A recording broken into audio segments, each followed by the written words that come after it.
바람이 부니까 피할 곳이 없는 거예요. 네, 여러분 오늘 하루 어떠셨나요? 네, 시를 생각하는 하루이셨나요? 오늘은 어떤 시가 떠오르셨어요? 아니면 마음속에 어떤 질문이 올라오던가요? 어떤 느낌표가 오늘 하루 지금 이 시간 찍히고 있으신가요? 네, 저는 최근에 좀 컨디션이 좀 떨어진 것 같아요. 계절의 변화도 있었고 또 적응하는 데도 문제가 있었고 그리고 약간 코 감기 증상이 있어서 코막힘이 좀 심한 것 같습니다. 네, 좀 코맹맹이 소리가 들려도 이해 좀 해주시고요.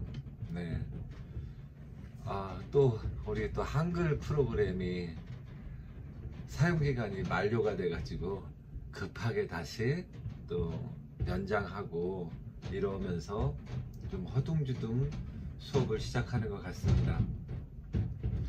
네, 그동안에 뭐 청마 유치원에서부터 김소월 시인, 그 다음에 백석 시인, 그 다음에 우리가 좋아하는 윤동주 시인, 뭐 이렇게 시와 작품 생애를 살펴보았고요.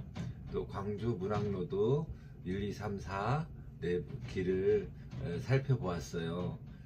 광주 문학로도 1번 길 사직동 양림동 구간에 조선시대 물제 박상으로부터 시작되는 시인들의 그 시비를 한번 같이 투어해 보았고요. 그 다음에 두 번째 길로 푸른 길에서 광주 고등학교 문화예술회관으로 가는 길, 또 김남주 시인, 고정희 시인, 김성부 시인, 이렇게 이성부 시인 이렇게 알아보았고요. 세 번째 길 무등산 둘레길에서 화순 너리째 고개로 가는 길, 서정주 시인, 또 다영 김현승 시인, 그다음 김삿갓의 시비 또 알아봤고요. 그럼 네 번째 길로서 용화 생가에서 용화 무덤까지 가는 용화의 생애 전반을 살펴보는 그런 길도 같이 살펴보았습니다. 근데 사람이 이게 실제적으로 저도 그런데 말로만 듣는 거는 이게 크게 마음으로 들어와서 내 것이 되기까지는 시간이 많이 걸리는 것 같아요. 실제적으로 자기가 스스로 체험해보고 자기가 옮겨 써보고 그 장소를 가봐야지만 그것이 온전한 자기 것이 되어가는 것 같아요. 저는 장항선에서 살았었는데 천안역은 항상 지나가는 역이었어요. 천안역에서 천안이라고 하면 주로 이제 잠시 천안에 기차가 설 때 얼른 내려서 뭐 막국수 한 그릇을 먹고 다시 차에 올라타고 요 정도 한 5분에서 뭐 이런 시간들, 그런 시간을 이제 천안에 머물렀던 시간인데 그걸 가지고 제가 천안을 가봤다고 말하기는 좀 힘들더라고요. 근데 안 가본 것도 아닌데 내가 천안을 가봤는데 천안역에서 잠시 내려서 막국수 한 그릇 먹고 다시 기차에 올라탄 게 내가 천안을 지나간 거의 전부인데 과연 천안을 얘기할 수 있을까 했을 때는 물음표가 많이 찍힙니다. 최소한 어디 뭐 중국 여행을 했다든가 뭐 베트남 다낭을 갔다 왔다든가 뭐 인도네시아 발리를 갔다 왔다든가 하는 것은 그건 목적이 있어서 그 장소 그 곳을 가서 보고 듣고 견문을 넓히고 왔기 때문에 그곳을 갔다 왔다고 말을 할 수가 있는데 천안을 지나가면서 막국수 먹은 정도를 가지고 천안을 갔었다라고 말하기는 좀 어려웠던 것 같은데요. 같은 선상에서 제가 광주 문학로드를 이렇게 인터넷 여행으로 비대면으로 여행을 하면서 뭐 사직공원에는 눌제 박상 시비가 사직 팔각정 밑에 있었고, 또 어디 뭐 이순신 장군의 그런 뭐 한산섬 달 밝은 밤의 시비가 뭐 있었고, 뭐 윤선도 시비를 보았고, 뭐 이수복 시인의 봄비 시비를 보았고, 이렇게 그것을 내가 실제적으로 사직공원을 그 투어를 하면서 보았으면 온전하게 본 것인데, 인터넷 자료 화면 이렇게 비대면 수업을 하면서 본 것만으로는 조금 암으로서는 안다고 할 수가 있겠지만 뭔가 좀 부족한 그런 느낌을 자꾸 받습니다. 네, 감사합니다. 이렇게 네, 아무튼 그런 사정인데요. 시국이 시국인 만큼 어쩔 수 없는 그런 부분들이 있는 것 같습니다. 네. 오늘은 사직 시로 읽는 삶 맑고 환하게 드디어 이제 정리를 해야 될 단계가 온 것 같습니다. 정리를 한다는 것은 사실 이 수업 자체는 우리 생활 주변에 시를 읽고 그 시를 통해서 우리가 좀 좋은 영감을 받고 또 어떤 힐링을 하고 그런 어떤 공감대만 만들어지면 효과는 충분히 있는 것인데, 그것만으로는 좀 부족한 것 같다 제 생각에. 그리고 우리가 매년도 작은 문집이라도 우리가 만들어 왔어요. 양림아 사지가도 만들었고요. 그리고 또 릴레이 소설도 같이 써보면서 이렇게 해봤는데, 이번에는 주로 여러분들의 작품들을 같이 모아서 또 한번 문집을 꾸며보자 하는 게 기획의 의도이기도 합니다. 작품들은 꽤 많이 모아졌어요. 참여하신 분들은 다수의 작품을 참여하셨고, 전혀 참여를 안 하신 분들도 몇 분 계시고, 그냥 형식적으로 몇 편 정도 참여하신 분도 계신데요. 오늘 시간에는 여러분들의 작품을 한 번 더 꼼꼼하게 살펴보고 최종적으로 점검하면서 이제는 편집실로 넘기려고 합니다. 왜냐면은 벌써 11월이 됐고요. 11월 한 달 동안이 많이 바빠요. 모든 일에 바쁘더라고요. 특히 코로나 전국으로 인해서 많은 사업이나 그런 이벤트 프로그램들이 거의 동결됐던 상태가 지금 이제 코로나 1단계로 좀 완화되면서 막 지금 전국에서 각 처에서 뭐 다 바쁜 상황입니다. 서로가 프로그램들을 소화하기 위해서.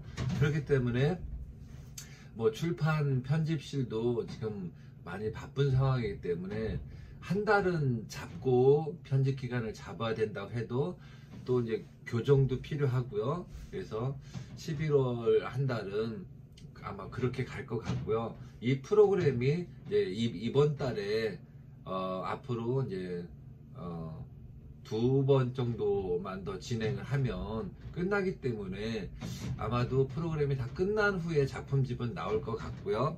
따로 이 출판 기념을 위한 모임을 한번 가져야 될 것 같다는 생각을 합니다. 혹시 지금 밖에 바람소리 들리시죠? 바람소리가 막 우수수 말 달리는 것처럼 지나가고 저의 창을 녹화하고 있습니다. 아마 좀 정신이 없는 가운데 있는데요. 와, 네, 반갑습니다. 이렇게 또 한 번씩 들어와 주시니까 힘이 납니다. 아싸, 아싸, 힘을 내고요. 네. 그래도 저는 정말 그런 고맙고 자랑스러워요. 우리가 그래도 그 문학을 하는 즐거움, 창작의 즐거움 속에 있습니다. 물론 창작은 고통도 따르지만 그 고통은 고통을 위한 고통이 아니라 즐거움을 위한 고통이기 때문에 저는 이런 고통은 충분히 감내해야 된다고 생각을 하고 있습니다. 네, 아이고 많이들 오시고 있습니다. 일단 한 몇 작품 아직 정리가 안 된 작품들이 있는데요. 두 번째 시간에 정리 안 된 작품은 또 하고 일단 올라온 작품 위주로 한번 이야기를 해보도록 하겠습니다. 먼저 그냥 제가 정리된 게 정리된 순서대로 그냥 해보도록 하고요. 문집은 가나다 순으로 뭐 가든가 뭐 쉐이크 해서 섞어서 갈 수도 있고 그거는 그냥 맡겨 봐야 될 것 같습니다.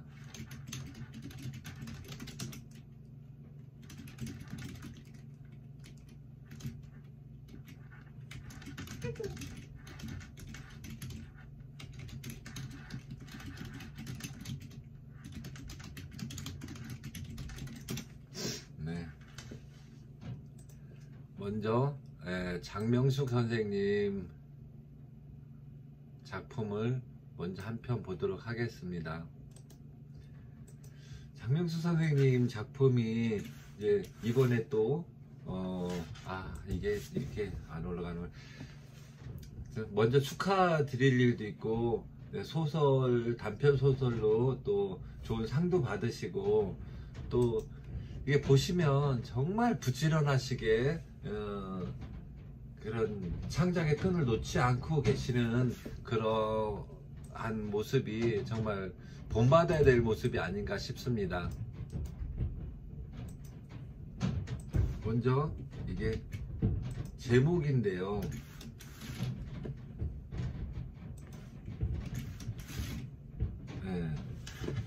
짓다 있다 이렇게 제목이 좀 특별한 제목을 붙여주셨어요. 바느질하는 할머니 말씀이 사람이 살아가는데 꼭 필요한 것은 짓는다인데 사람들이 언제부턴가 짓는 일을 하찮게 여기면서 문제가 많아졌대요 하면서 서두를 시작하고 있습니다. 네. 도입이 굉장히 저는 좋은 것 같아요. 이게 스토리형의 좀 시가 유행을 하고 있기 때문에 특히나 더 그런 것 같습니다. 바느질을 하는 할머니 말씀이 사람이 살아가는데 꼭 필요한 것은 짓는다인데 사람들이 언제부턴가 짓는 일을 하찮게 여기면서 문제가 많아졌대요. 그러면 이제 이 의도가 벌써 나와 있잖아요. 무엇을 짓지 않았기 때문에 무엇을 하찮게 여겼기 때문에 문제가 많아졌을까 이제 그러면서 이야기가 발단이 시작되는 거죠. 근데 여기서 등장하는 건 할머니예요. 할머니 일입니다. 제가 어떤 시를 가지고 깊이 있게 평가하기에는 좀 무리가 따를 수도 있는데 우리가 느끼는 정도 선에서 한번 살펴보도록 하겠습니다. 이제 본론으로 들어가서 옛날 사람들은 목화를 심어 솜을 얻고 실을 자 옷감을 짜고 옷도 직접 지어 입었대요. 밥도 짓고 집도 짓고 농사도 짓고 노래도 짓고 짝도 짓고 무리도 짓고요. 이렇게 짓는 일들이 나왔어요. 그렇죠. 옛날에는 그냥 수공업 시대였고 물물교환 시대였기 때문에 옛날 사람들은 스스로가 살아가는 그런 의식주를 스스로가 해결해야만 됐던 상황이었잖아요. 요새야 뭐 돈을 내고 다 필요한 걸 사다 쓰니까 스스로 무엇을 지을 필요가 없는 거잖아요.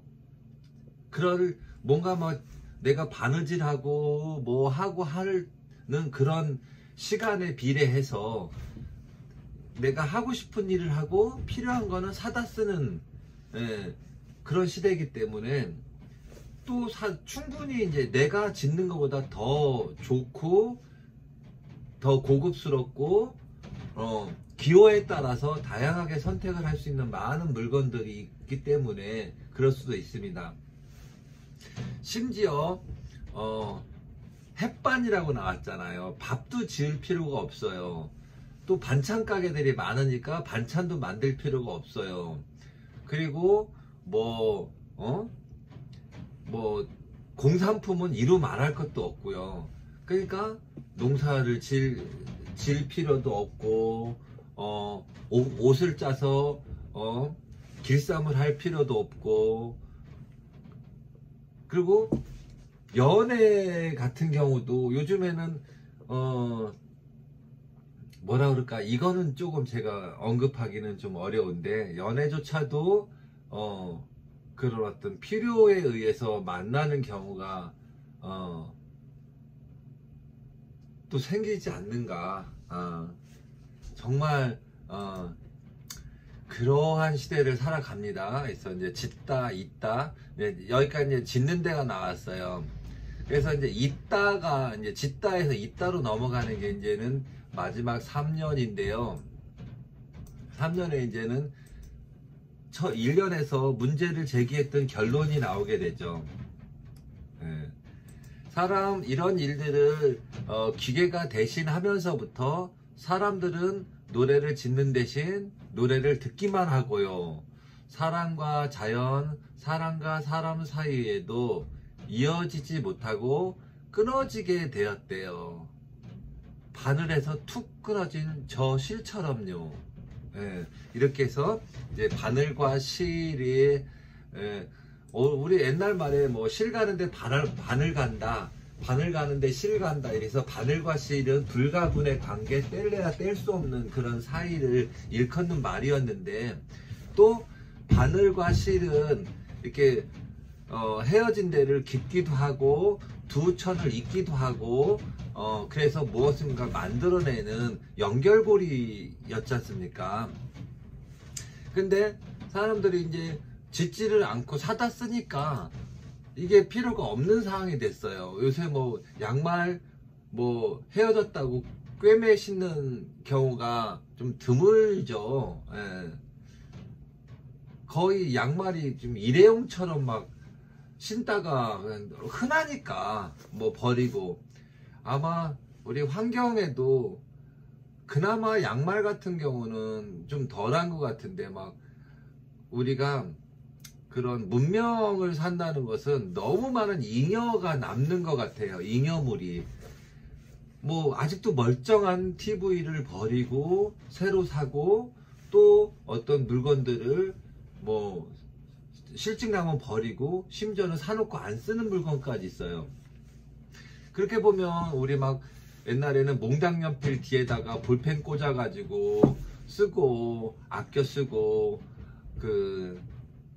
나눠 쓰고 아나바다라고 그러죠. 바꿔 쓰고 다시 쓰고 막 이러던 시대가 불과 10여 년 20년 전에는, 지금도 부모님 세대는 저희 어머님만 봐도 종이가 아까우니까 앞뒤로 막 그림을 그리시고 그 여백에다도 뭔가 그려 넣고 막 그러시는 걸 보면은, 참 지금은 물질의 풍요 속에서 정신적으로 빈곤한 시대를 살고 있구나, 이런 생각을 다시 한번 해요.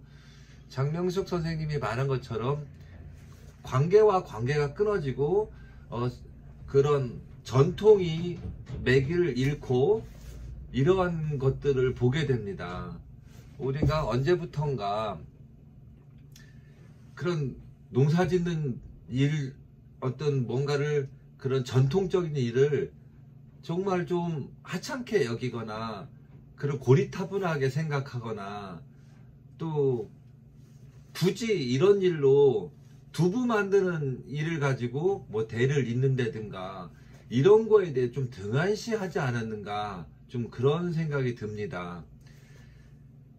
물론 이제 우리가 이제 수공업 위주의 문화가 아니었고, 우리는 오로지 좀 학문을 해서 벼슬을 하는 게 최대의 그런 사회적 가치, 출세의 어떤 척도로 삼았기 때문에 그런 부분이 있었던 것 같은데요. 대체적으로 이제 수공업이나 어떤 그런 기능직을 그런 중시했던 나라를 살펴보면 3대 막 4대 이게 대를 이어서 가문의 일들을 해오는 걸 보면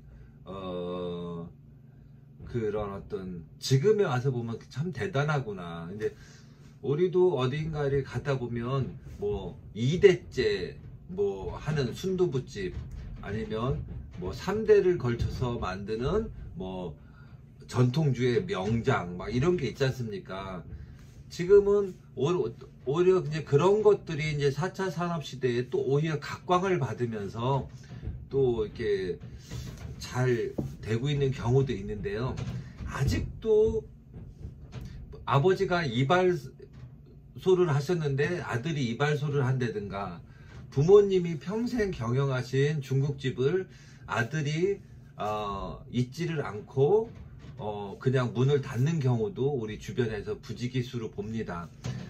그 장명숙 선생님이 아마 그러한 이런 단절을 어떻게 보면 그런 어떤 관계의 단절 같은 거에 이 시의 짓다 있다의 주제는 아마 이제 그러한 거에서 볼 수가 있을 것 같고요. 이 시는 일단은 우리 시의 3요소는 일단 주제가 무엇이냐를 주제를 일단 나타나야 되는데, 이것은 이제 할머니의 말을 빌어서 이제 짓는 일을 등한시하고 했기 때문에 과거와 현재가 이어지지 못하고 단절돼 가는 그런 기계 문명 속에서의 그런 어떤 피폐해져 가는 사람들의 삶을 시로서 표현한 사항이고요. 그 다음에 이제 두 번째가 이제 운율인데요. 운율은 이게 뭐 시조라면 3434 이렇게 뭐 어떤 그런 운율로 나가는데, 바느질하는 할머니 말씀이 사람이 살아가는데 꼭 필요한 것은 짓는다인데, 사람들이 언제부턴가 짓는 일을 하찮게 여기면서 문제가 많아졌대요. 되게 부드럽게 읽히잖아요. 이거는 이렇게 그런 백석의 시처럼 우리 이렇게 말 속에 읽다 보면 자동으로 생기는 운율들이 있어요. 이게 이제 자유시의 운율인데요. 꼭 어떤 3434의 법칙은 없어도 장명수 선생님은 이렇게 운율은 타고나신 운율을 갖고 있는 것 같아요. 굳이 어떤 운율을 갖다 집어 넣지 않아도. 이연도 한 번 더 읽어보겠습니다. 옛날 사람들은 목화를 심어 소물 얻고 실을 자 옷감을 짜고 옷도 직접 지어 입었대요. 밥도 짓고 집도 짓고 농사도 짓고 노래도 짓고 짝도 짓고 무리도 짓고요. 이렇게 이제 그냥 그런 어떤 징검다리 같은, 아니면 통통 튀는 빗방울 같은 이런 운율들이 이렇게 자연스럽게 익히는 걸 볼 수가 있을 것 같아요. 그래서 이제 3년을 보면 이런 일들을 기계가 대신하면서부터 사람들은 노래를 짓는 대신 노래를 듣기만 하고요. 사람과 자연, 사람과 사이에도 이어지지 못하고 끊어지게 되었대요. 점점 끊어지게 되었대요. 바늘에서 툭 끊어진 저 실처럼요. 이러한 잊지를 않았으니까 이제 끊어졌다는 것을 이렇게 얘기를 했는데요. 짓다 있다. 그래서 만약에는 여기에서 이제 마지막 연애 허무하게 끝나면 조금 더 희망적인 결말을 넣으면 어떨까요? 이렇게 말을 하는데, 그럼 한 년을 더 만들어서 1년에서 문제를 제기한 거를 3년에서 이렇게 이제는 결말을 져줬는데, 그 결말에 더 보충해야 될 연을 이제, 그래서 할머니가 바느질을 하시면서, 아니면은 할머니가 어떤 뭔가를 어떻게 하시면서 좀 너희들은 어떻게 살아라 하면서 이렇게 한 말씀 이렇게 건네준다 그러면은 그 수미상관도 될 뿐더러 1년, 1, 2, 3, 4년으로 꽉 짜여지는 어떤 글이 될 것도 같기는 한데요. 지금 상태로도 뭐 충분한 거는 같습니다. 굳이 막 뭐 좀 억지 춘향처럼 희망적인 그런 말이라든가 어떤 그런 뭐 좀 이렇게 교훈적인 거를 담으려고 하지 않아도 관계는 없을 것 같은데요. 약간의 이제 1년, 2년은 좋은데 3년이 조금 이게 좀 부자연스러운 부분은 있는 거는 같아요. 이것들을 조금 한번 다시 헤쳐 모여 해보면 조금 더 탄탄하고요. 저는 이거 짓다 있다를 굳이 이렇게 행들을 이렇게 나누지 않고 그냥 그 뭐라 그럴까, 조금 더 산문시 형태로 이렇게 쓰면서 조금 더 이야기를 깊이 있게 이렇게 들어가 보는 것도 좋을 것 같아요. 여러분, 이제 시를 이제 볼 때 맨 처음에 이 사람이 썼던 의도가 무엇인가 하는 주제의식을 보게 되고요.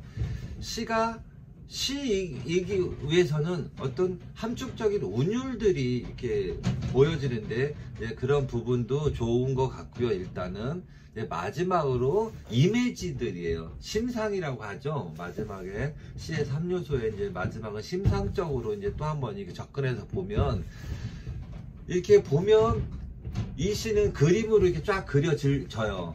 바느질하는 할머니가 바느질을 하시면서 이제 그렇게 혼자 이렇게, 아니면은 손자나 누구한테 그러니까 혼잣말처럼 말을 하는 거게, 그런 상황이 그려지잖아요.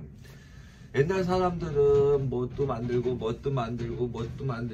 뭐 이렇게 다 만들고 지어서 썼는데, 그런 짓는 일들을 이렇게 뭐 하찮게 여기고 하면서 그 대가 그것들이 전승되지 않아서 그런 일들을 기계가 대신하게 되고, 사람은 편리함을 찾게 되고, 그러다 보니까 뭐 노래조차도 스스로가 어떤 흥이 나서 부르는 것보다는 노래방에서 아니면 라디오에서 어떤 방송에서 보고 익숙해진 그대로 남을 따라 하는 거예요. 그러니까 자기 노래가 없어지고 남이 만든 거에 익숙해지고, 그런 어떤 사회 일반 대중들이 만든 거에 그냥 함몰돼가는 그런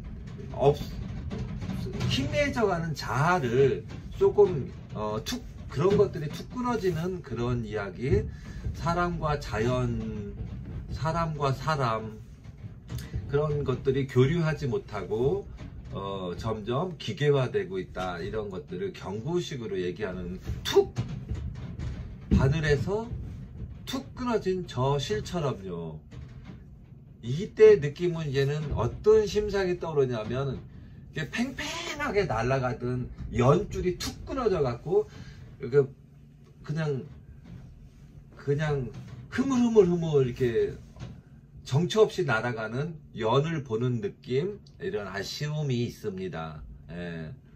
저는 장명수 선생님의 짓다 있다, 이 시가 굉장히 저는 좋아요. 조금 더 한번 이게 계속 옮겨 쓰다 보면, 이게 지금 이게 쓰신 거를 다시 노트에 옮겨 쓰고, 그 옮겨 쓴 거를 또 옮겨 쓰다 보면 굉장히 글이 탄탄해지고, 필요 없는 단어가 빠지고 더 적절한 단어가, 문장이 생기고, 또 그걸 소리내서 계속 읽다 보면 굉장히 자연스러워지고, 리듬, 운율이 그냥 살아나는, 그래서 진짜 살아나는 시가 되고, 근데 그러다 보면 정말 그런 노래가 이제 그렇게 생겨나더라고요. 저 경우에는 장명숙 선생님의 짓다 있다를 가지고 제 나름대로 1, 2, 3년을 가지고 시의 3요소에 대비를 해서 주제와 그런 운율과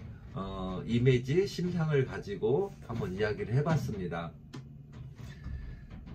어떠셨나요? 그 명숙쌤이 앞에 있는데 제가 해석이 좀 틀릴 수는 있어요. 명숙쌤이 쓰는 거하고. 네.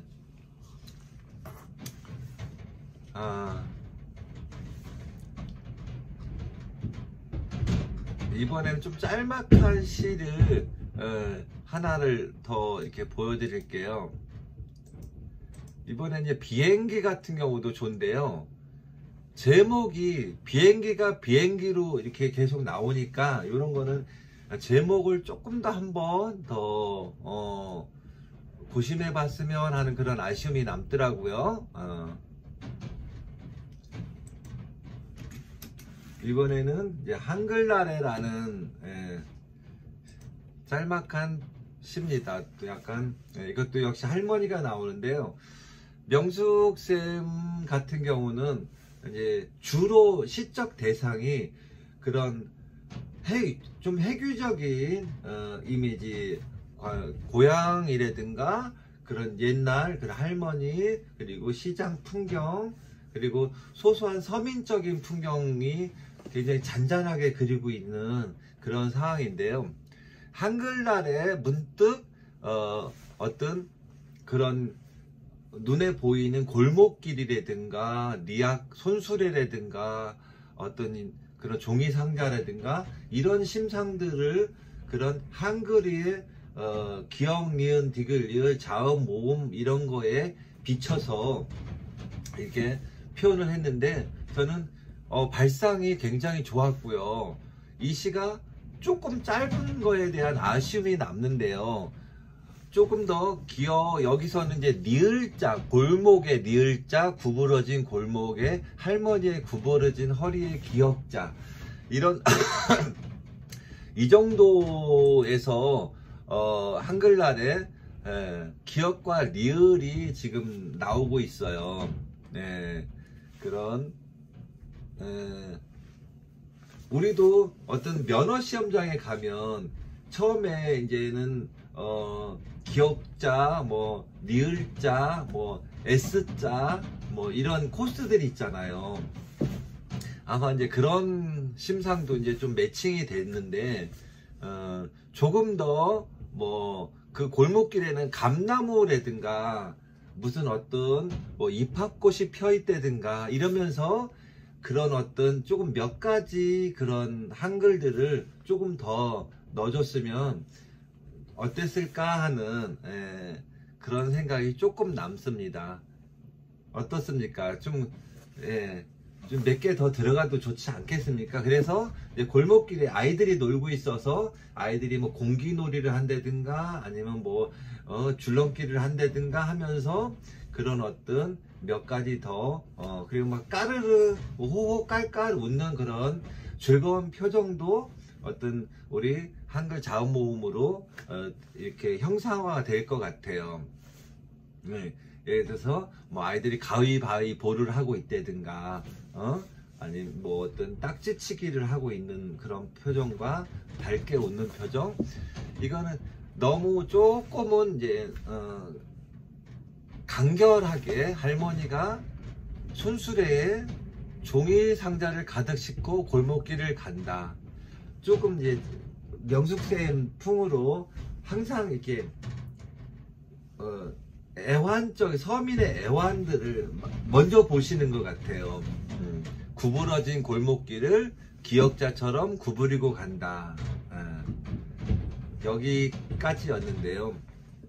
좋습니다. 그래서 이제 여기에서도 이제 어떤 주제의식은 우리 이제 한글나래라는 주제하고 이 글이 한글날하고 이 주제하고 살짝 이렇게 엇박자는 있어요. 왜냐하면 기역, 니을 이런 거로 한글날이라는 것을 대변하기에는 살짝 부족하죠. 그러니까 한글날이라는 제목을 달았으니까 이거에 맞게 가려면은 뭐 이렇게 자음 모음이 몇 개 이렇게 들어가 있다고 해서 그게 한글날, 그냥 한글과 뭐 골목길이라든가 어떤 좀 자음이 퍼지는 골목길이라든가 뭐 이런 어떤 조금 더 이 제목이 좀 너무 쉽게 달리지 않았는가 죄송합니다. 좀 그런 생각이 살짝 들고요. 발상은 굉장히 좋았어요. 발상은 듣고 계시죠? 예, 그렇습니다. 제 생각이에요. 예. 이어가 보도록 하겠습니다. 제목부터 그래도 그러죠. 예. 한글날에 할머니가 손수레의 종이를, 그렇죠. 그러면은 이 제목이 같이 이게 시로 들은다면은 그러면 이거는 제목이 무죄라는 건 아닐 것 같고, 그럼 뭐 구부러진 골목길이라든가 뭔가 좀 그래도 명찰을 달아야 되기 때문에 한번 고민을 해 보십시오. 명숙쌤 이번에 시가 좀 풍성해서 좋았는데요. 지난번에도 이 시를 한번 읽었는데 등나무 향기 아래, 이거는 저는 이제 백석 시인이 울고 갈지 않을까. 정말 저는 진짜 많이 울었어요. 이 작품을 읽으면서 호라비 김씨 이야기를 들으면서 이게 떠나지가 않더라고요. 이걸 읽고 나서 이렇게 강력하게 저를 이렇게 지배했다고 할까요? 등나무 향기 아래 너무 좋았고요. 등나무 향기 아래도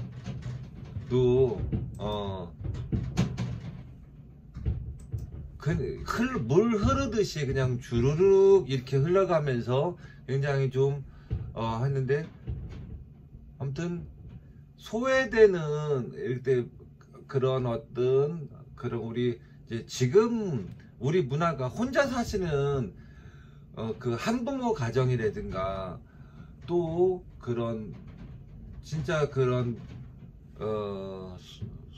소외계층 들의 그런 이야기가 현실 적나라하게 나와 있는 거예요. 어젠가요? 그젠가요? 그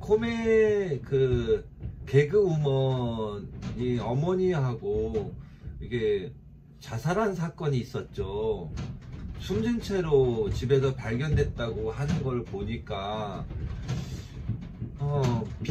어떤 현실에 대한 비관, 저도 자세히 읽지는 못했는데 현실에 대한 비관이 아니었을까. 근데 그 정도로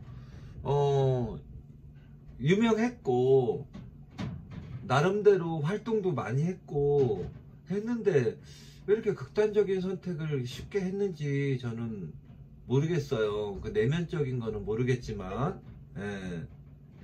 안타까운 이야기입니다. 개인적으로 참 좋아했는데 어떻습니까? 여기에 대한 어떤 소감은 없으신가요? 좀 안타까웠습니다. 네.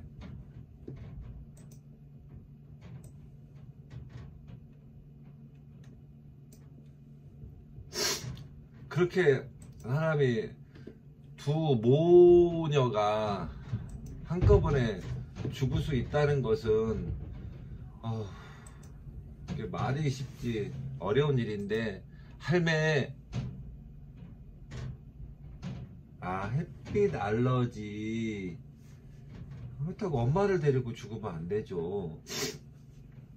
할매 자기가 죽으면 엄마를 모실 사람이 없을 것 같다, 이런 걸까요? 모르겠습니다. 남에게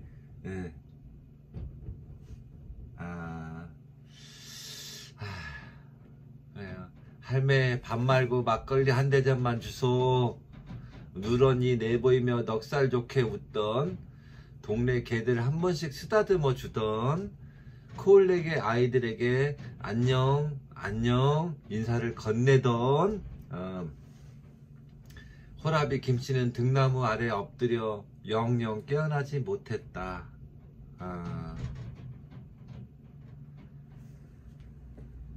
그 죽은 사람 목 울 때에 유행가가 걸려 있을 턱은 없지만, 턱하니 걸쳐져 있고, 투박한 그의 손은 억새 한 줌 꽉 움켜쥐고 있었다. 빈손으로 왔다 빈손으로 갈지만은 여기는 그래도 억새라도 한 움큼 졌네요.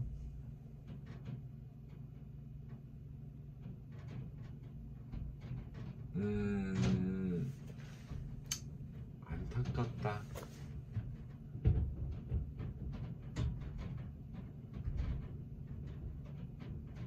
아이고,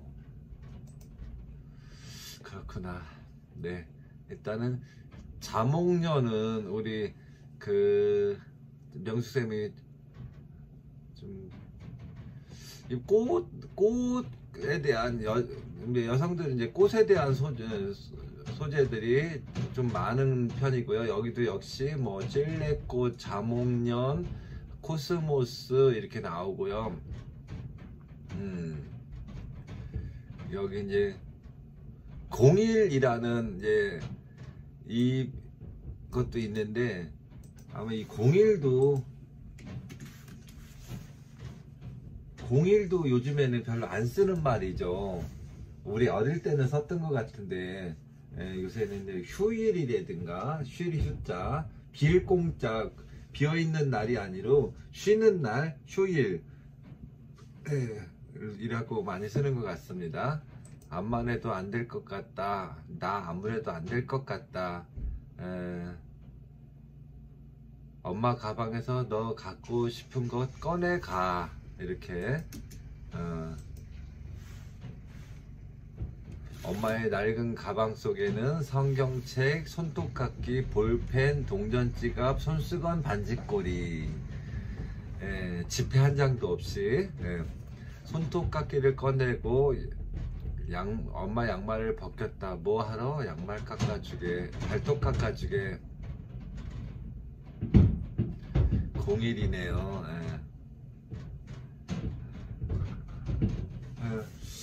아주 안타깝네요. 어머니와 좀 어머니가 이제 아마 병색이 많이 짙어가지고 있는 그런 상황인 것 같고, 이걸 01이라는 제목으로 이거는 제목이 굉장히 잘 붙은 것 같아요.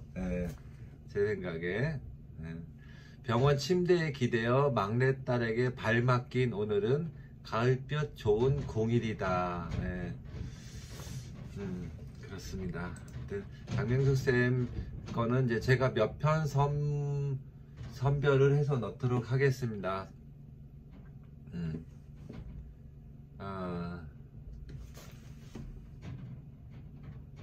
네. 또 제 거는 일단 넘어가도록 하겠습니다. 꽃별샘 거 한 편, 오늘 그럴 것 같다는 생각이 들어서 제가 좀 건너뛰었습니다.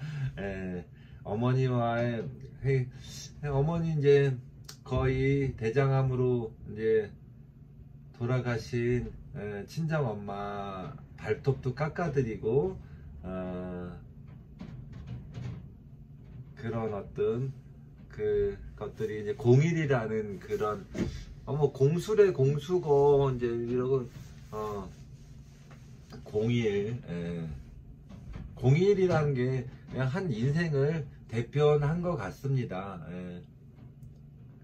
다음에는 우리 꽃별샘 없는데요, 아기 단풍이라고 한번 읽어보도록 하겠습니다.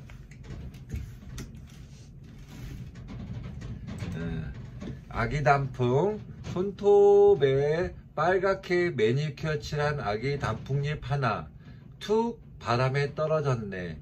안쓰러워 책 속에 꼭 넣었다. 가을아, 여기서 푹 쉬어. 네, 아주 우리 꽃별샘은 단순하게 쓰면서 의미를 집어넣고 있는데요. 이제는 그런 예쁜 게 이게 다 꽃단장한 그 단풍잎이 주어서 책 속에 집어넣고 좀 여기서 편히 쉬어 이렇게 말을 했는데, 살짝은 이 상황으로만 보면 살짝 억지스러운 게 있는데요. 이 아기 단풍을 그냥 시는 그런 것 같아요. 시를 읽는 그대로 읽는 것도 중요하지만 이 작품 속에서 그 뜻하고자 하는 의미를 이렇게 유추를 해내야 되잖아요. 아기 단풍은 그런 말 그대로 우리가 눈에 보이는 그런 단풍잎일 수도 있지만, 어떤 누군가의 사람의 모습일 수도 있고, 또 어떤 그런 사건 사고의 어떤 또 다른 옷을 입고 있는 수도 있어요. 저는 이제 이 아기 단풍을 그런 안쓰러워 책 속에 꼭 넣고 가라, 여기서 푹 쉬어, 이렇게 위로를 해주는, 이게 동시에 기본이 아닐까 싶습니다. 손톱에 빨갛게 매니큐어 칠한 아기 단풍잎 하나, 얼마나 좋겠어요. 이 단풍잎은 뭐 이렇게 화장도 하고 예쁘게 나왔는데 그만 바람이 불어서 툭 떨어졌어요. 어쩔 수 없는 운명이죠. 아무리 모든 일들은 가장 좋을 때가 있고, 또 이제 그게 자이든 타이든 이제 그만 이제 그 아웃돼야 될 타이밍이 늘 오잖아요. 오는데 좋은 주인을 만난 거예요. 꽃별샘이라는 좋은 주인을 만나서 그 책 속에 이제 책갈피로 들어가면서 이제 제2의 생명을 부여받게 되는 거죠. 그 아기 단풍은 그래서 책갈피가 돼서 책 속에서 푹 쉬어. 얼마나 포근하겠어요. 책은. 이제 아기 단풍은 그림이 아주 선명하게 그려지는 그런 작품이 아닐까 싶습니다. 그렇습니다. 오늘 꽃별샘이 아까 낮에도 몇 차례 연락이 왔고, 시작하기 전에도 연락이 왔어요. 그래서 오늘은 어떻게 좀 일이 있어서 외부 나가는데, 또 마침 전화기까지 안 들고 갔으니까 오늘은 좀 수업에 출석도 못 하겠다, 이렇게 몇 차례 얘기를 하시는데 좀 안타깝더라고요. 예. 아무튼 그렇게 됐고요. 예. 일단은 꽃별샘도 몇 편 주셨고요. 이제 덕순샘 거 한 편 추석을 할까요? 예. 예. 아마 엿장수 마음대로 이렇게 한번 보도록 하겠습니다. 요거 보고 좀 잠깐 쉬도록 하겠습니다. 네. 벌레들의 식량이 되기도 하고, 엿장수 마음대로.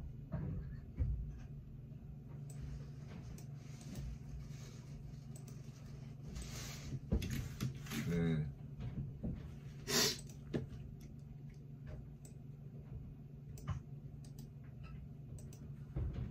덕순샘도 작품이 굉장히 좋습니다. 예.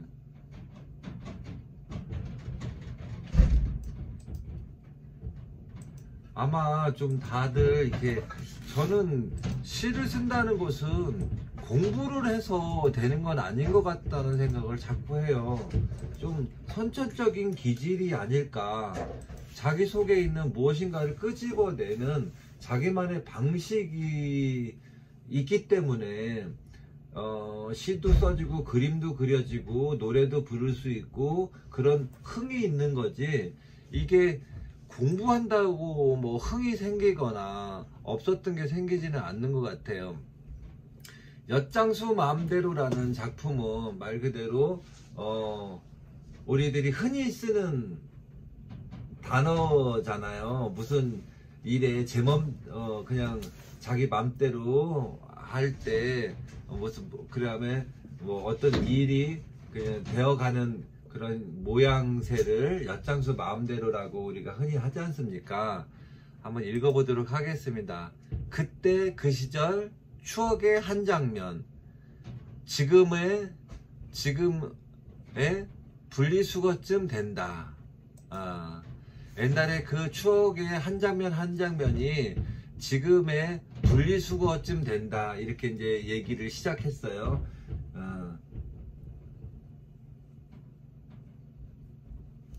네, 맞아요.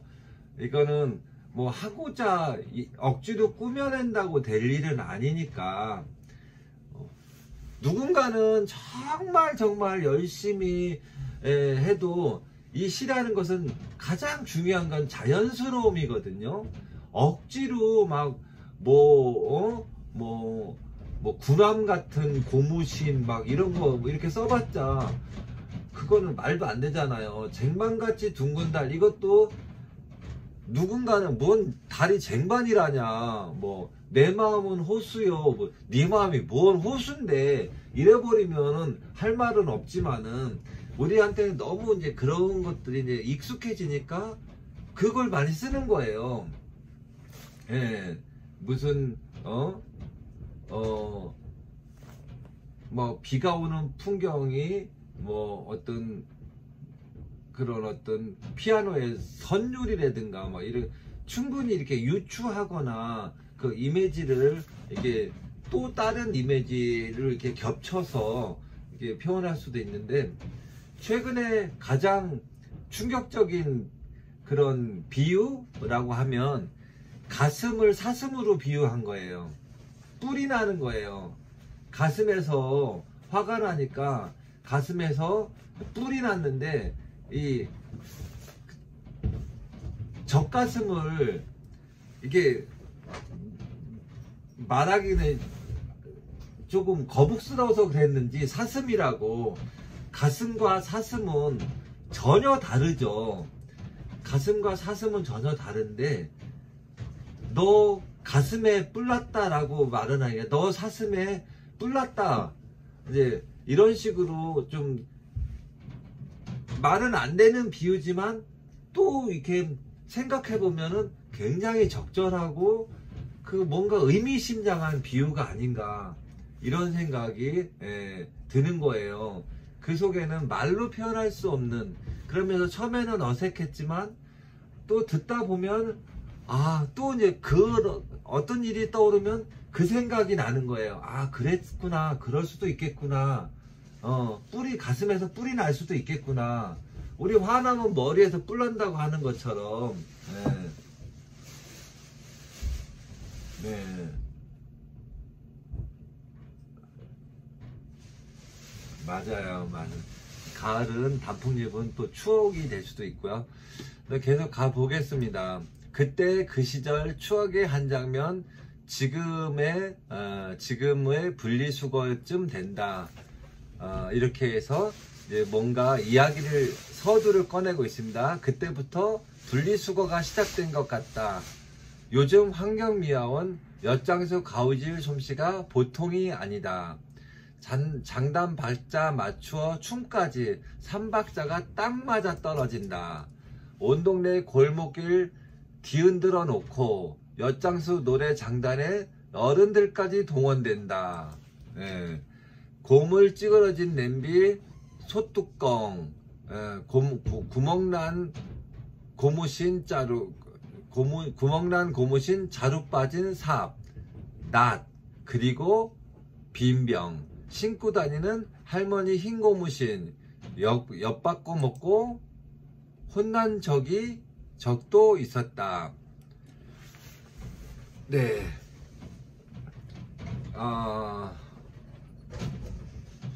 근데 여기 엿장수 마음대로 엿장수 분리수거까지는 좋았는데 환경미화원이라는 단어가 좀 거슬리는 것 같아요.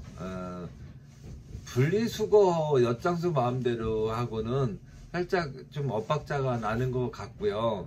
그때 그 시절 추억의 한 장면, 이건 엿장수 마음대로, 엿장수 마음대로 한 게 바로 어린 시절의 나를 얘기하는 상황인데요. 갑자기 너무 많은 이야기들이 나오다 보니까 좀 이 주제가 과연 내가 엿장수 마음대로 그런 어떤 찌그릇 고물이나 소뚜껑 뭐 고무신 삽이나 낫 빈병 그렇게 할머니의 고무신까지 엿을 바꿔 먹고 엿장수 마음대로 엿을 바꿔 먹고 혼이 난 적도 있었다. 이게 이제 옛날 추억의 한 장면이었다는 건데, 이것을 분리수거라고 표현하는 것은 조금은 억지가 될 것 같고요. 여기서는 그때는 이제 분리수거 개념이 아니라 엿을 바꿔먹기 위해서 바꿔먹은 거였겠죠. 네. 집에 있는 물건들을 분리수거해서 버리려고 했던 건 아니고, 엿장수가 환경미화원하고는 좀 그럴 수도 있을까? 환경미화원은 왠지 시청 공무원 같은 느낌이 들고요. 엿장수는 그냥 지금도 무슨 고물상 그냥 고물상, 요즘으로 보면 이제 고물상에 더 가까워. 환경미화원보다 좀 요즘으로 보면 고물상 아니면은 그런 어떤 그런 그 박스나 이런 거를 수거해 가시는 그 어르신들 뭐 좀 그런 뉘앙스일 거는 같은데요. 어떤 엿장수 마음대로는 옛날 추억의 한 장면을 그려가는 그런 것 같습니다. 예. 근데 심상은 이미지는 굉장히 이렇게 선명하고 좋아요. 어떤 그런 옛날 동네에 그런 그 어린 시절에는 그 엿장수가 오면 그런 집에 있는 고물들을 주고 엿을 바꿔 먹었으니까. 그리고 엿장수들이 옛날 엿장수들 오면 진짜 이렇게 막 그런 어떤 멋들어지게 각설이 타령 같은 것도 한번 하고 가위를 짤깍짤깍 치면서 사람들을 유혹했던 것 같아요. 네, 엿장수 마음대로 요 환경미화원에 대한 고민만 조금 해보면 좋을 것 같습니다. 네, 좋아요. 시가 뭐 어떻다는 게 아니라 이 환경미화원이 조금 거슬린다, 이런 얘기가 될 것 같습니다.